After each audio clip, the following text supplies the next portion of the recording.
Hello, and welcome to Take This TV, the television book club podcast, where each week we talk about an episode or two of our favorite shows with our friends in the fandom. And guess who that is? It's you. I'm Carmen and I'm joined as always by the amazing Kimberly Woods. Hello. Hello, hot potatoes. This season, we are watching Three Body Problem. Are you ready? I'm not. Which episode are we watching today?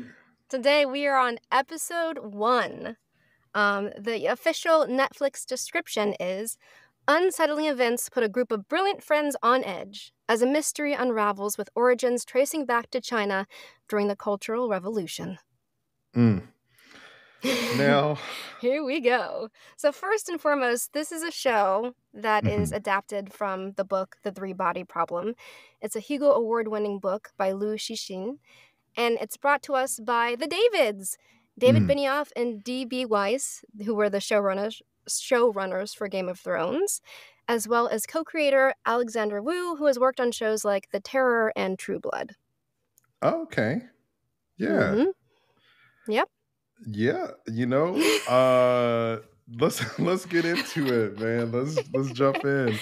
So for me, I'm gonna be commenting a little bit from the book perspective, not too much, because I can't keep comparing every single episode.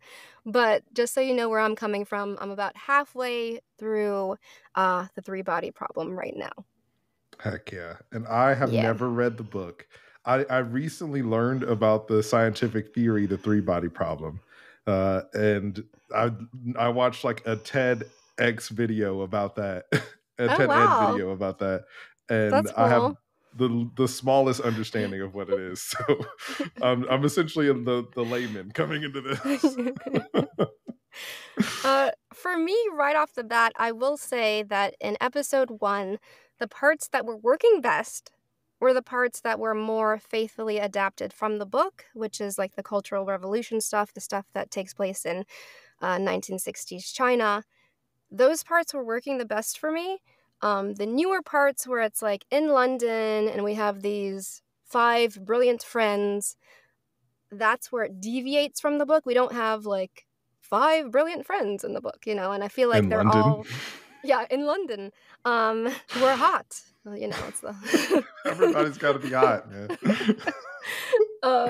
So that's a little bit where it differs. But we start out with the Cultural Revolution. We have a physics professor being humiliated while his daughter, Yu-Jay, is watching from the crowd. And it's quite the brutal scene that sets this whole show up. So I didn't know anything about this. And this actually happened, right? The Cultural Revolution. Yeah, I had no idea about this. And so I was like, oh dang, this is like some intense stuff. And then like the physicist's wife comes out and she's like, you're wrong. And at first I was, because they kept saying revolution is the way or something like that. And I was like, are they religious? Are they like a religious group or are they like a political group? I was really confused. So the show assumes that you know about this Cultural Revolution, which I did not. So I was like, what is happening? Is this a real thing? Is this fiction? I don't know. Yeah, but it's based on the real thing. And they're kind of, having an attack on education and, all of these professors and academics. Yeah. I think a common theme in this episode so far, we've only watched this first episode, so that's all I've seen so far, is and I feel like this is bad to say now that I know this is a real thing that happened, but like, why do I care? Is how I felt in watching the episode as a piece of fiction. I was like, why do I care about these characters in the fiction? Because it's like we start off with the physicist being beaten to death. And then we meet his daughter in the crowd. And I'm like, okay, this is our main character. And then we're like doing some other stuff with some different people. And then some of the characters in London kind of look the same or they have like the same hairstyle. And I'm like, is that the same person? Or like, could one of them be blonde? Could we like mix it up a little bit? And then like, there are a lot of people who are dying in this episode. And I'm like, I just met that person. And like, yes, I'm invested in like that's tragic that human life is lost, but like I don't know anything about these people, so why should I care? And I Hmm. think that that is a common theme for me in this episode of like, okay, I guess they're dead now. Like, what does that mean? I feel like, too, for this episode, I was like, wow, they are moving at a very fast pace. As I said, I was through like halfway through book one, and I felt like, oh my God, they're catching up. Like, it's already where I am in the book, practically. Like, what is happening?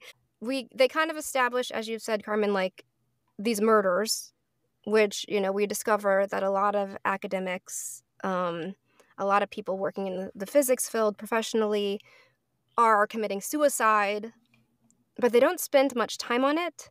We meet Benedict Wong, who is investigating these murders.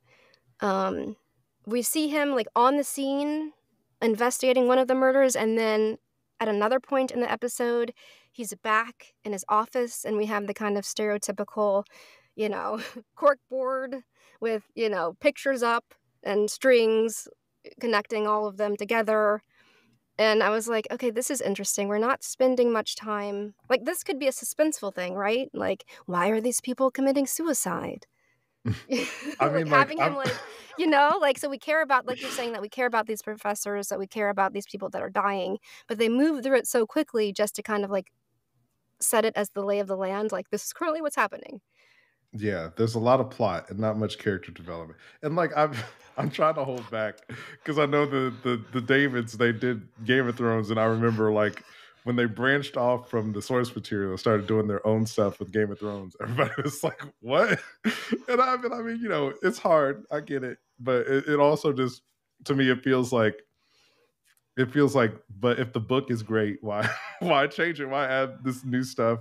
Because I think that there's like we get introduced to so many characters, and the technique of in medias res, or like starting in the middle of something, is a great way to like get people invested. But like whatever that thing is that you're starting in the middle of needs to end, or at least have some Yeah. kind of conclusion, so then we can like catch up with these people and learn about these people and move on to the main plot, or the like their main character journey. And I feel like that Yeah. never happens. We're always in the middle of whatever this thing is going on. And I, like, as somebody who didn't read the book, who doesn't really know anything about it, honestly, like, full transparency, if we weren't doing this for the show, I would have been like, no, thank you. Nope. That's so interesting. Like, I was dying to get your perspective because, like, as somebody who's read the book, it's like that's what's partially keeping me invested. Kind of seeing like, what are they going to do with this part? How is this going to, that sort of keeping me engaged. So I was wondering, like, how is Carmen going to feel about this? Is he going to enjoy this, or is he not going to enjoy this? What did I know you're saying you didn't really feel connected to the Cultural Revolution stuff. Compared to the present day stuff, did you like that more? Just out of curiosity? Because for me, I liked it more, and I thought, oh, hey, it's because it's kind of more related closely to the books. Yeah, no, I thought the Cultural Revolution, and everything that's happening in China and with Yi Wenjie is really interesting, and I think that's the best part of the show. But it, like I said, I didn't know anything about the Cultural Revolution historically, and Yeah. so it just kind of happens, and then it's over, and then we're talking about like, oh, everybody hates Saul, and like these physicists and their, oh, my middle class life, and I'm like, who gives a shit? I don't. Like, what is Yeah. happening with those people that just beat the guy to death on stage? Like, what about that? Um, Exactly. so yeah, I I hope that we get to spend more time with that side of the story. I also didn't really like that the setup with Jin and Augie in the bar, when it was kind of like that stereotypical, like, here comes a guy hitting on these women, and he's gonna, like, underestimate them, and they're gonna be like, haha, but I'm a scientist. Like, I may be beautiful, but I have brains. I don't, Yeah, the way it was handled, I just kind of rolled my eyes a little bit.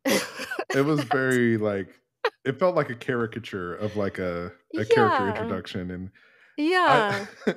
the suspension of disbelief was definitely breaking at some moments for me too, because like I wrote down some questions. As I was watching it, I was like, they were like, this bar is going to shit, and I was like, why? Because there's karaoke there, or is it because you guys don't like that there's so many young people there and you're feeling older? why don't you just go somewhere else? I thought you guys were supposed to be smart. Is this the only bar in town? Yeah. So that There was were weird. definitely several moments too, even towards the end of the episode, when Augie turns to Saul when he says like, "Oh, this is Morse code," and she's like, "You know Morse code?" And I'm like, why is she so surprised by this? Like, from scientist to scientist, like, why is that surprising that a scientist might be interested in Morse code or know Morse code? Like, that just seems. Yeah, Also, it's she's like, dated this guy. aren't y'all friends? Oh yeah, and they dated. Yeah, Yeah, it's like you don't yeah. know anything It's like, about you this know Morse person. code? Like, okay. I was also thinking like, so when we first meet Saul and we see Dr. Vera, I wrote down Dr. Vera Oh yeah. commits suicide, but it's the first time we meet her, so there's no wait. And then I was like, why does everybody dislike Saul? Because everybody's like, oh, here comes Saul again. And I was like, why did they dislike Saul? What did he do? And I mean, like, his name being Saul and like Yeah. a lot of the biblical themes and stuff, like I was like, okay, that's a little on the nose, but Yeah. I don't okay. know why they all. But they're like, everybody in the show is brought together by Vera because these 5 brilliant young scientists have all studied under her. So that's like the kind of thing that brings them together. Oh, she was their mentor. I thought she was She their was their peer. professor at some point. They all look the same age. So I was like, oh, she's their peer. Everybody has to be young and I think hot. So she's I guess they were like, we can't afford to hire somebody who's older than these people who are supposed to.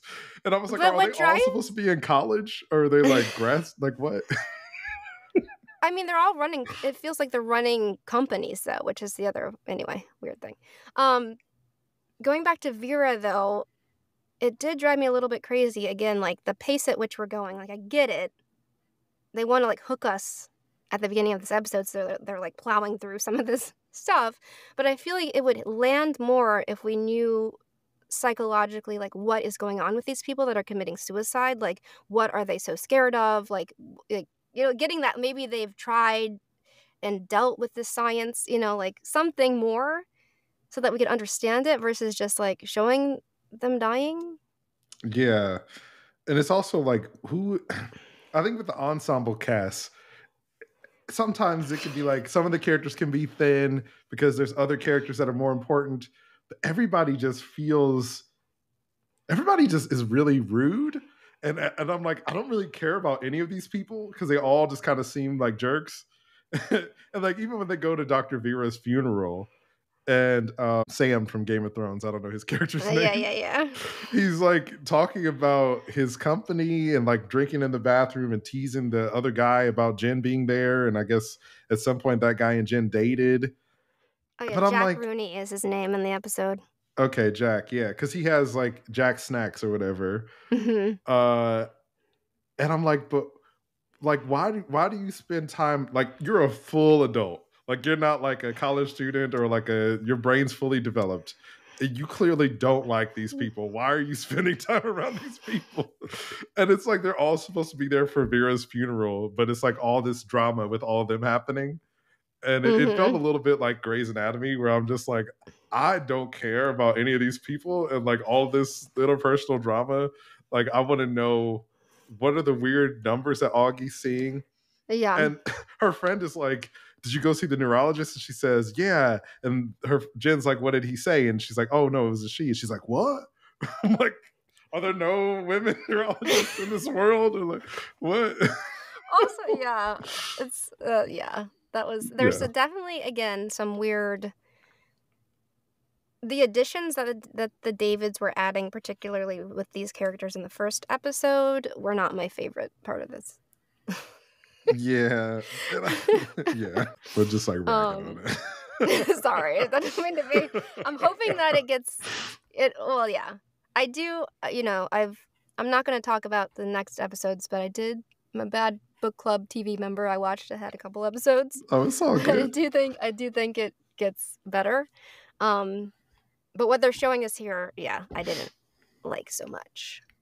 Augie, gets the flickering countdown in her head starting at the karaoke bar. I wasn't sure when they started showing this imagery what I thought of it. I thought it was a little bit cheesy at first. Yeah.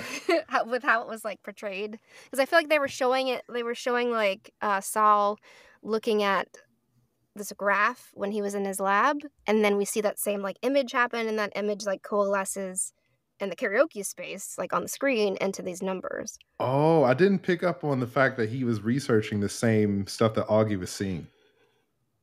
Like before it like formed into numbers for her, she kind of saw this like, yeah. Which leads me back to my previous question of like, if these people all know each other and they're all scientists, why isn't she like, hey, I know that you're researching this thing, Saul, person that I know and used to date. Can you, I'm seeing these That's weird, what was driving me crazy too, because at the bar they were talking about how because he's the one that was working the most closely with Vera.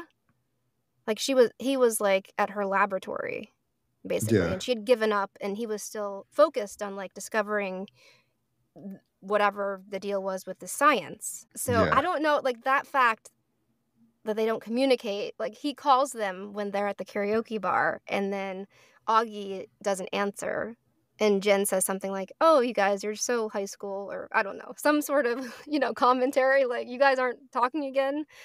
I'm just like, ugh, why? I'm tired. What is this teenage drama? Come on, guys. Don't you want to know what he's studying, especially, I think he was calling to tell them about that Vera had committed suicide, maybe. Mm-hmm. But it's still weird that it's like, if she's experiencing this and this person that I mean, like, even if they're not together and she doesn't like him or whatever, it's like, yeah, bruh, like you have a medical condition. Like, get your act together. Yeah. And the fact that he's also working on this research that they can't, like he's like trying to figure out how to explain it, right? That's kind of the premise they set up, is he's like, they've never seen this before in science, and so it's like breaking their brains. Yeah. But like, why aren't his buddies interested in this as scientists? They all need to stop being friends and find other people. They're more focused on their personal, whatever. And then so Augie is like, she doesn't answer Saul's call because she's like, let's see how you like it or whatever. And then when they see each other at the funeral, she kisses him on the cheek. And I was like, which one is it? Like, I know that Dr. Vera is dead, but it's like, do you like this guy? Do you not like this guy? Is that what this show is about? Like, I don't know. Like, okay, on paper, I like on paper, like I've read the script, but like, I like this idea of their relationship of being like ex-lovers. But also, the way it's manifesting right now on screen is driving me crazy. Like, it feels forced and not authentic or something. And kind of toxic. Yeah, and kind of toxic. And again, like I don't understand why everybody's like, oh, so like, everybody's so mean.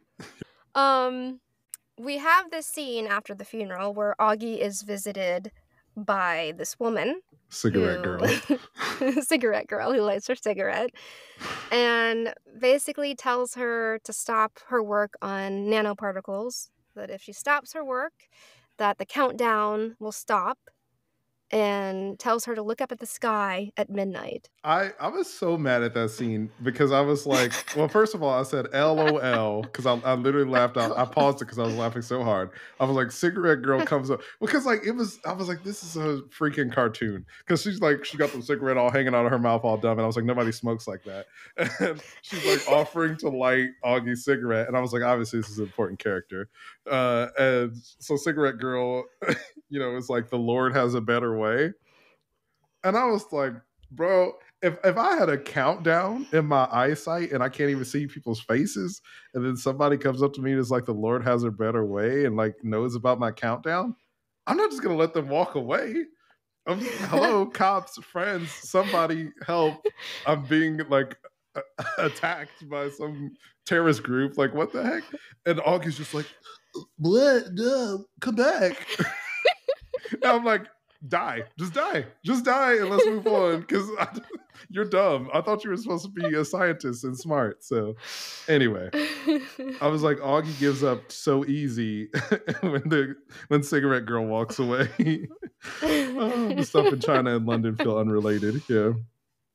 Yep. So dumb. So Augie listens to this lady's advice and goes to watch the stars at midnight. Invites Saul along. They have this other sort of exchange as they're walking to go sit down, where she's like, "Don't even try to hit on me. It's not about that. Like, I'm not bringing you here for that." And then he Oh like yeah, puts his because he arm puts his around arm her, around and I was her. like, And "What she is like, happening with this relationship right now?" it feels like, okay, not to keep ragging on these guys. I'm sure they tried really hard, but it's like it feels like a robot, like not even an AI, but like a robot that's never had a human relationship.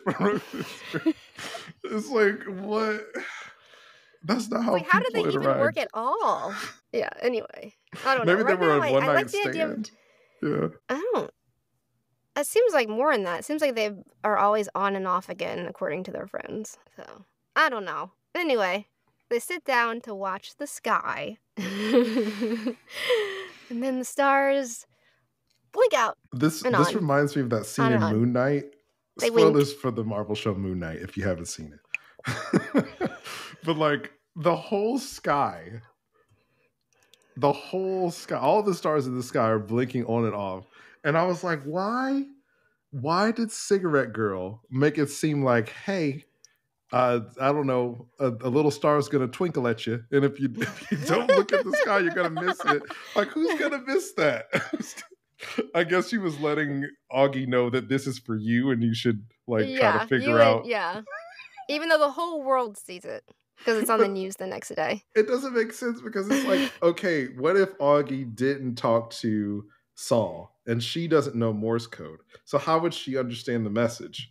Is she just be like, oh man, Well, the world is ending because the stars are blinking on and off? well, So, she would know that they did wink for her because the lady was like, "We're gonna do it for you." So even if she didn't get that, oh shoot, they're winking it's Morse code for my countdown. It's still a pretty powerful message that they are winking for her.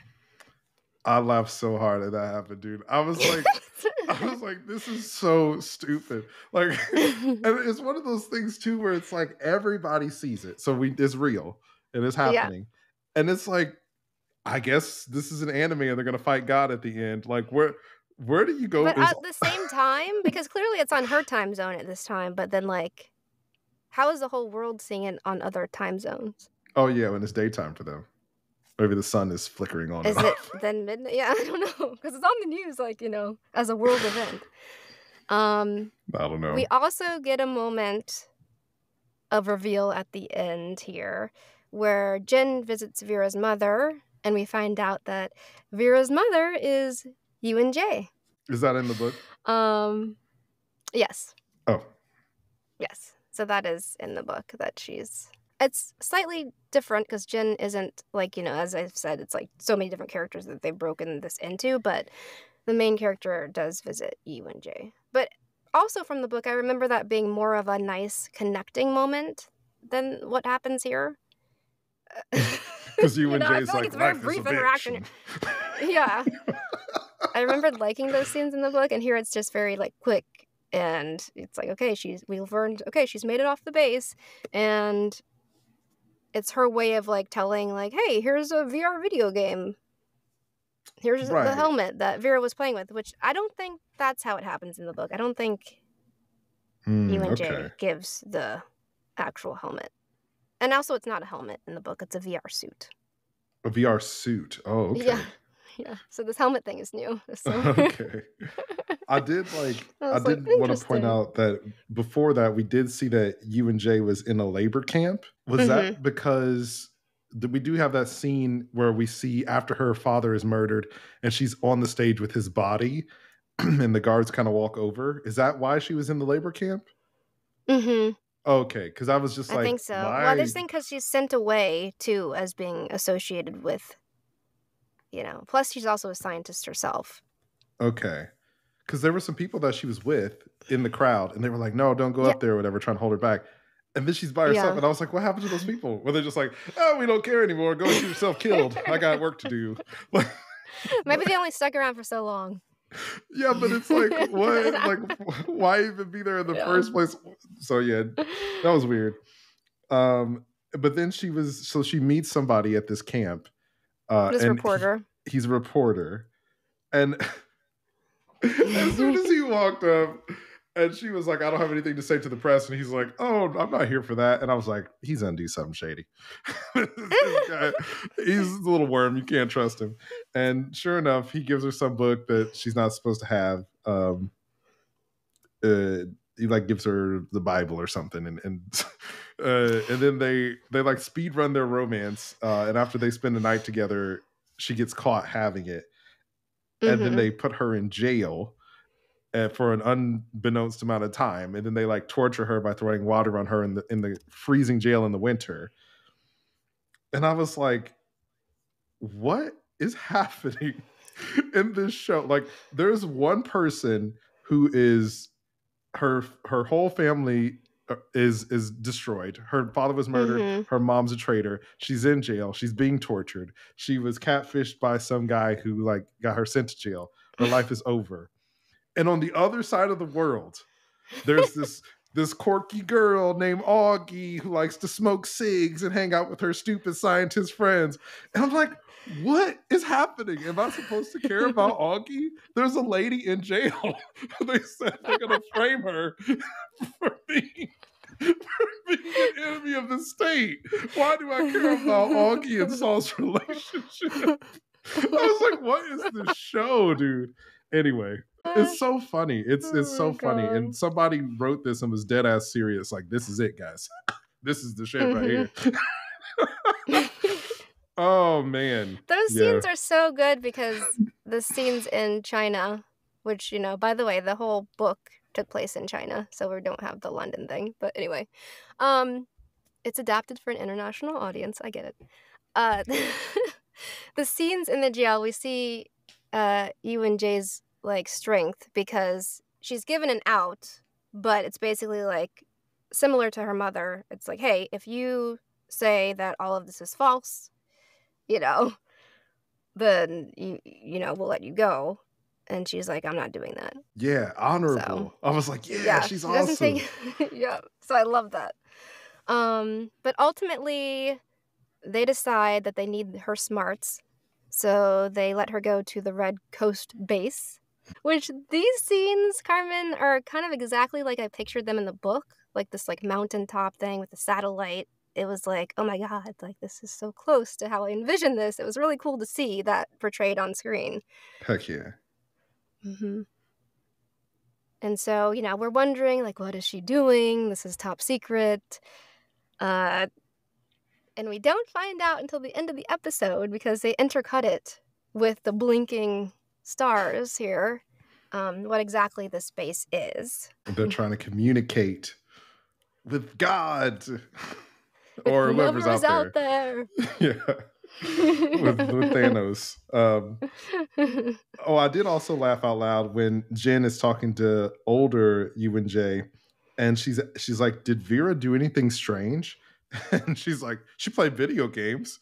And I laughed very hard, and I thought that was really funny. And then it was surprising that Yu and Jay was Vera's mom, so I was like, "What? Oh my gosh!" And then at the end, we see Jen have the headset because she takes it. And because she is one of the world's leading scientists, one of the leading minds in the world, she's like, my friend who committed suicide, her mom said it was strange that she played this video game that I have access to the internet and I can't find anywhere on the internet. So I'm going to put it on my face. So she does, like a champion. And then she gets spooked by how real it is. And there's like a skeleton in the dirt. And yeah, I just wrote, I thought she was supposed to be smart. I feel like whenever you have a character whose whole character personality or character traits is that they're smart, it's like, what? How you? Okay, but whatever. But she is curious. Curiosity. We can excuse it because, you know, right. Curiosity. She was very curious. So that was Three Body Problem episode 1. Yep, that was episode 1. Carmen, what did you think? I'm not a fan. Clearly, as I've been ranting for 30 minutes. But you know what? Maybe they'll win me over. Did this whole existential, like, you know, thing kind of pull you in at all to see, like, where it goes with that? I mean, I was really interested in the stuff happening in China. And it was interesting to see the, like, big world event where the stars were flickering on and off. And I was Mm-hmm. interested in like the detectives trying to solve the murders, but I just Mm-hmm. feel like it just feels like each episode's an hour of my life, and I'm just like, ugh, I don't know. So we'll see. We'll see what happens. What did you think, Kimberly? Was a little concerned after this first episode. Like I said, I really like the stuff that is from the book. Some of the stuff that's been made up so far, I'm not such a fan of, and I feel like they really rushed through the episode, and I get it. Like, sometimes the book itself moves more slowly. The book goes into a lot more of the actual science, which might be boring for a mainstream audience, but I feel like maybe if they understood a little more of the science, they might understand more of the looming threat and the, like, immensity of it. So I feel like that could be being handled better. But I do think, since I've seen ahead a couple episodes, that it does get better in my opinion. But after this first one, I was a little disappointed and very nervous about how the series is going to be handled. Oh man. Well, I'm excited to see the Yeah. next few episodes. Yeah. Yeah. Thank you, everybody, for joining us. Make sure to follow us at Take This TV on Instagram and TikTok. Let us know what you thought. Have you read the books? What do you think? Are you excited for the next episodes? Yeah. And remember, it's dangerous to watch TV alone.